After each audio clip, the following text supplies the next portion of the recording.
I'm Jennifer. Today was supposed to be a throwback to simpler times, hanging out at the amusement park with my bestie Rachel. We were all about reliving those carefree childhood moments, scoffing down cotton candy and screaming our heads off on roller coasters. As we stood in line for the Ferris wheel, a little boy in front of us was bouncing around, barely able to contain his excitement. He was with this guy around my age trying to keep the kid from darting off into the crowd. "Liam, buddy, stay close, okay?" the guy said, his voice calm but firm. The kid, Liam, nodded, but his attention was all over the place. I couldn't help but smile. The scene was too familiar, reminding me of outings with my younger cousins. Rachel nudged me, whispering, "Hey, he's kind of cute, don't you think?" I shrugged, trying not to look too interested. Who, the kid or the guy? Very funny, the guy obviously. We got on the Ferris wheel, and as fate would have it, those two ended up in the compartment next to us. From up high, with the world shrinking away, the guy and I exchanged smiles. He had this easy, open face that made you trust him right away. Once we were back on solid ground, Rachel, ever the wingman, dragged me towards them under the guise of helping Liam find his dropped toy car near the exit. "Thanks for helping out," the guy said as we handed the toy back to Liam. "No problem. He's your son?" I asked, trying to sound casual. He chuckled. "Nephew. I'm Jake, by the way, and this whirlwind is Liam." "Jennifer," I said, shaking his hand, "and the lifesaver over there is Rachel." Rachel waved, and Liam tugged on Jake's shirt, asking for ice cream. Jake looked at us a bit hesitant, then made an offer. "How about we all grab some ice cream together?" "My treat." "Only if we get the biggest cones," Rachel jumped in, and we all laughed, making our way to the nearest ice cream stand. As Jake managed Liam's hyper-energetic ice cream requests, I saw a different side to him. He was patient, kind, and surprisingly easy to talk to.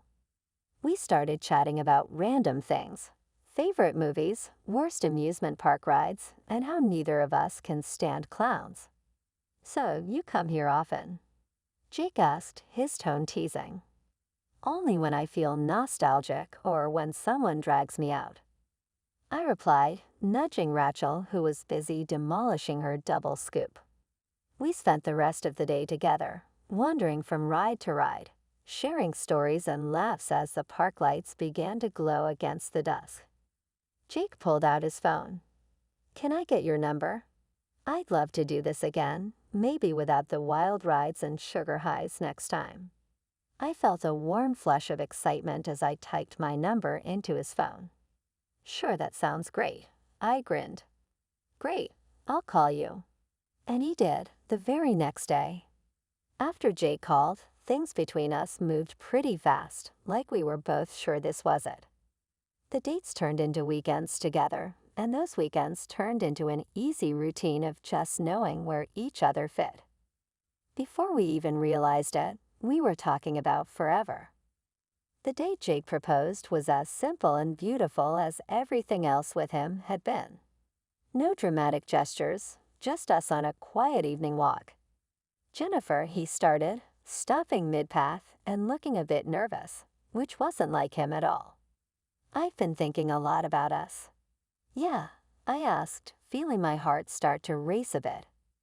"I don't want to scare you off or anything, but I know. I want to spend the rest of my life with you. Will you marry me?" He pulled out a ring, not flashy but perfect. My heart skipped. "Of course I will, you goof. I thought you'd never ask." The wedding was small, just close friends and family. His parents, Mike and Susan, were everything you'd hope for, warm, welcoming. They made me feel like I'd been part of the family for years.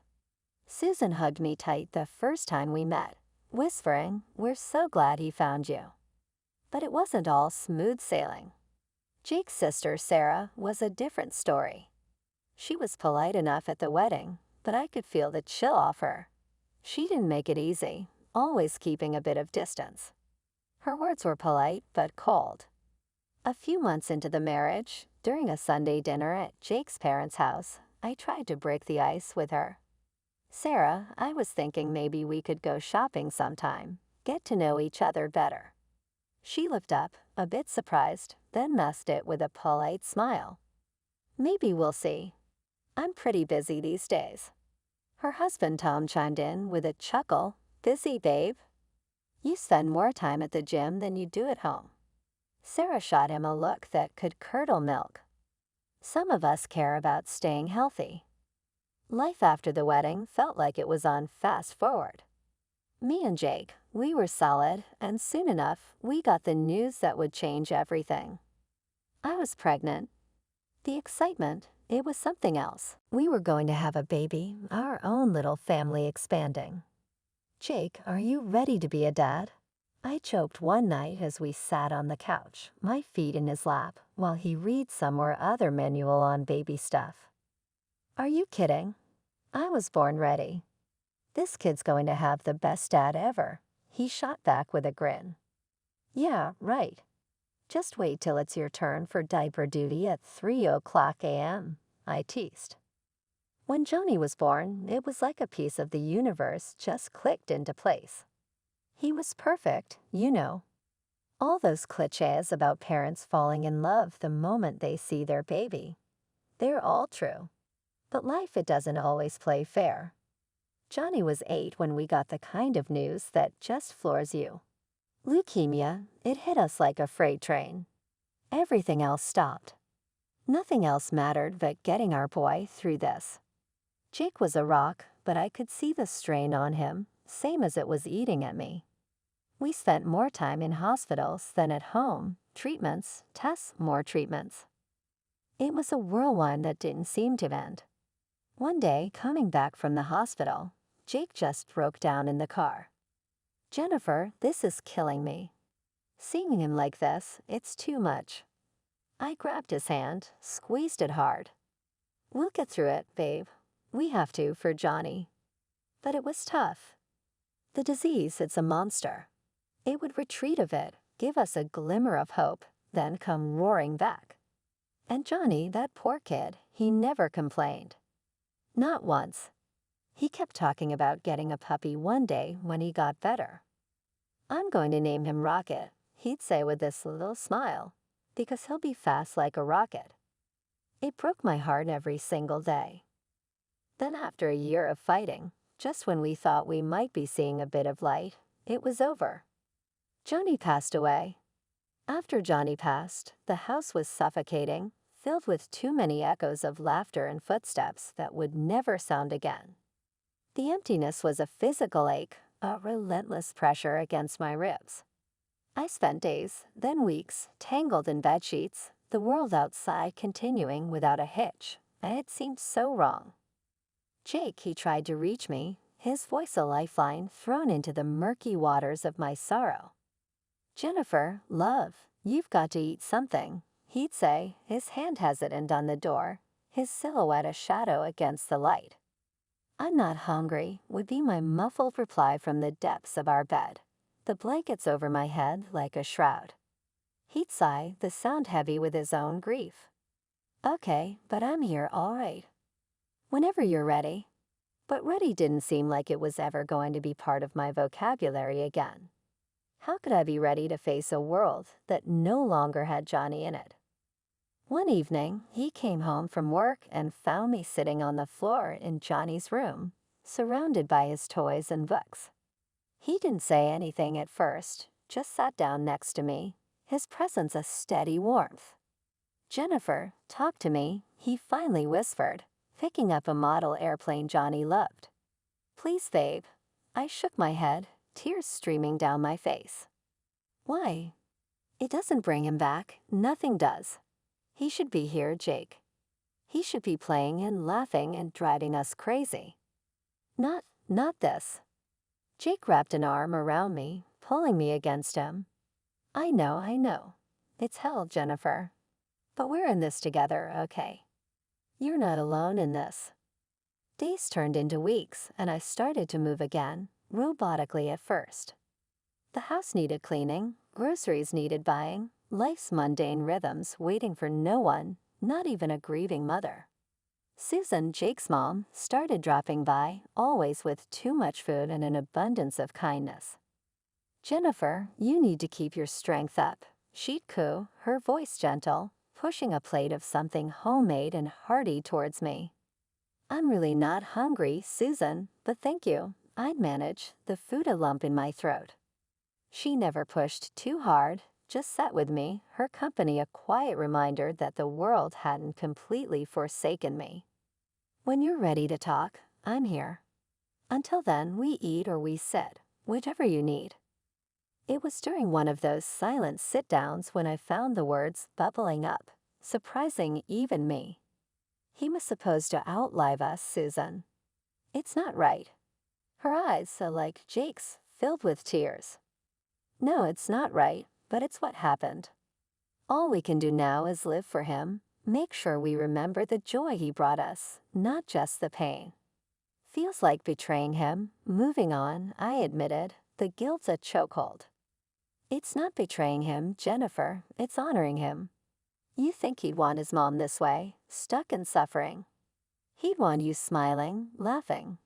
"Hard to imagine laughing ever again," I mumbled, the very thought of joy a betrayal in itself. She squeezed my hand. "Maybe not today or tomorrow, but you will one day, and it'll feel like Johnny is laughing with you." Gradually, her words, Jake's unwavering support, they started to make a dent. The grief was still there, a vast ocean, but now I had boats in the form of family and friends, keeping me afloat, steering me towards a horizon that promised some semblance of peace. I started stepping outside, the sunlight harsh after so long in the dark. I returned to work, the routine a scaffold holding me up, giving structure to days that otherwise blurred into one another. One afternoon, Jake found me in the garden, my hands deep in the earth, planting. "Look at you," he said, a small smile breaking through. "Never thought I'd see the day." "Me neither," I replied, looking up at him through strands of hair matted to my forehead. "But here I am." "Yeah, here you are," he echoed, kneeling next to me, his hand over mine in the dirt. "Together always, right?" "Right," I nodded. For the first time in a long time, it felt like maybe, just maybe, we could make it through. It had been a year since we lost Johnny. Jake and I were slowly finding our footing again, and somehow life seemed to inch back towards a semblance of normality. One Sunday, his parents invited us over for a family dinner. It was supposed to be a regular gathering, or so I thought.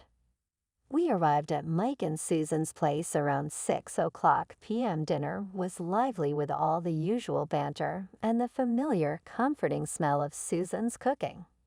That's until Sarah and her husband Tom arrived. "Jennifer, Jake, how's everything?" Sarah asked as they walked in, her voice never quite reaching warm. "We're getting by," Jake replied, giving me a quick squeeze on the shoulder. We all sat down to eat, the table laden with dishes that made my stomach roll despite the undercurrent of tension. It was during dessert that things took a turn.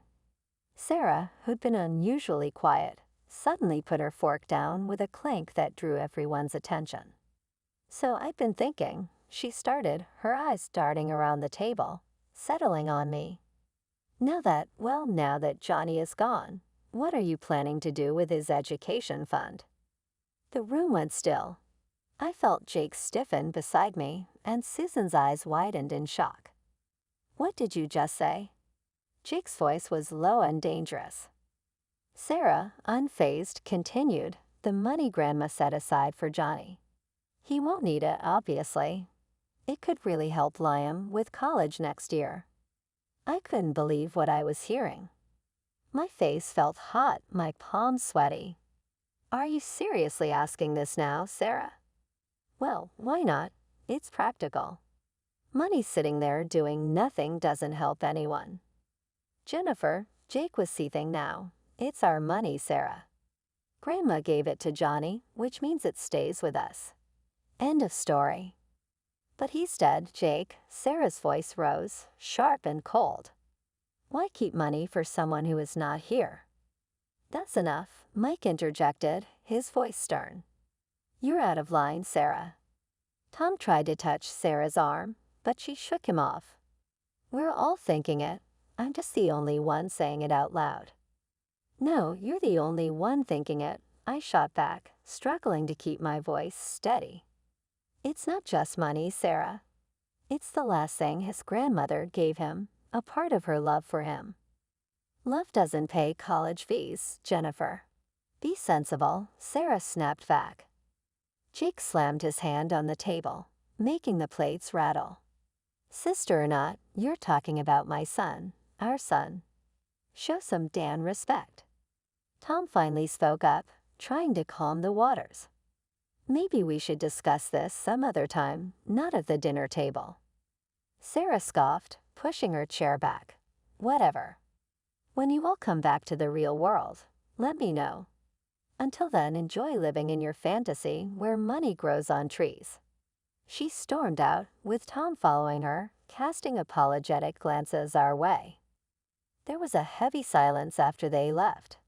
Susan got up, her hand shaking as she started clearing the table. I'm so sorry, Jennifer. I don't know what's gotten into her. I shook my head, feeling numb. It's not your fault, Susan.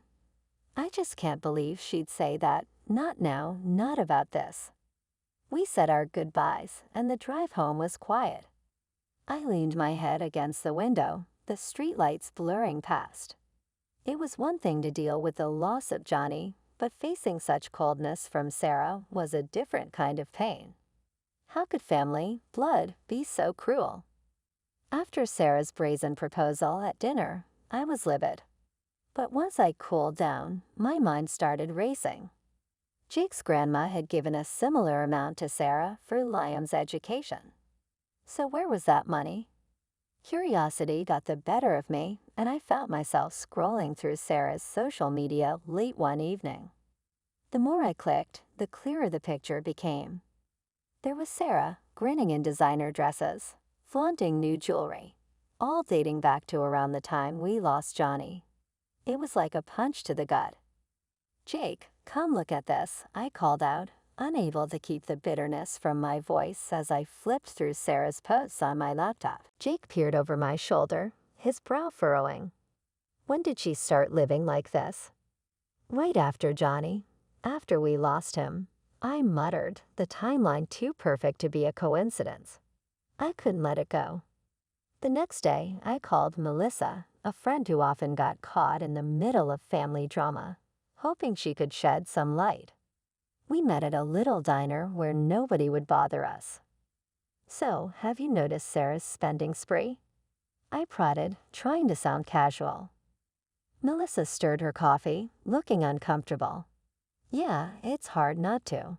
But did you know, right after your boy, passed away, she seemed really happy, said she came into some money. Happy, my voice cracked. Melissa, that money was supposed to be for Liam's college. Melissa bit her lip, glancing around before leaning in closer. Jennifer, I shouldn't say this, but she blew through Liam's college fund. Bought herself all sorts of stuff. She figured you'd end up giving her the money Johnny didn't get to use. I went straight home and told Jake everything. Watching his face cloud with anger and disbelief, I knew this was going to blow up. We need to tell my parents, he said decisively. We drove to his folks' house, and Jake laid it all out for Mike and Susan, who listened in stunned silence. This is serious, Mom, Dad.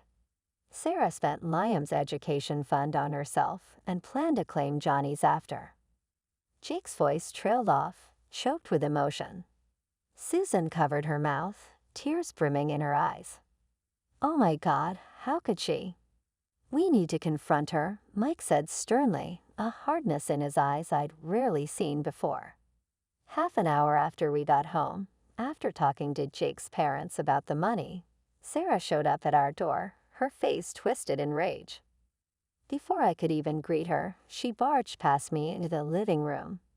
You've got some nerve, Jennifer, She spat, her eyes wild, accusing me in front of everyone.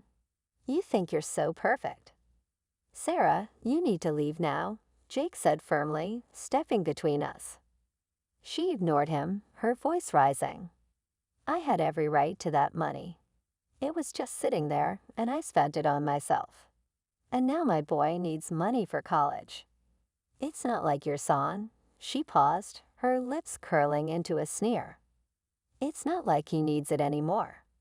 I felt a cold fire ignite in my chest. How dare you, I hissed, my hands falling into fists. You speak about my son, about his memory, with such disrespect. Jake grabbed her arm, pulling her towards the door. Get out, Sarah. I won't warn you again. But she yanked her arm free, standing her ground. You'll regret this, both of you.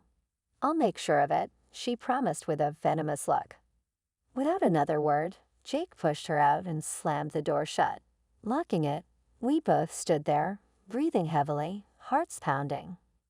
The dreadful moment came just a few days later, the day that would have been Johnny's birthday. I went alone to his grave to lay some flowers and spend some quiet moments. But what I found there stopped me in my tracks. Johnny's grave was desecrated, the flowers trampled, the small mementos we left smashed and scattered. I fell to my knees, sobs wrenching from my throat, a raw, hollow pain tearing through me. When Jake and his parents found out, they were devastated. Jake held me close as I told them, his arms tight around me, his own grief mingled with mine. Who could do such a thing? Susan whispered, tears streaming down her cheeks.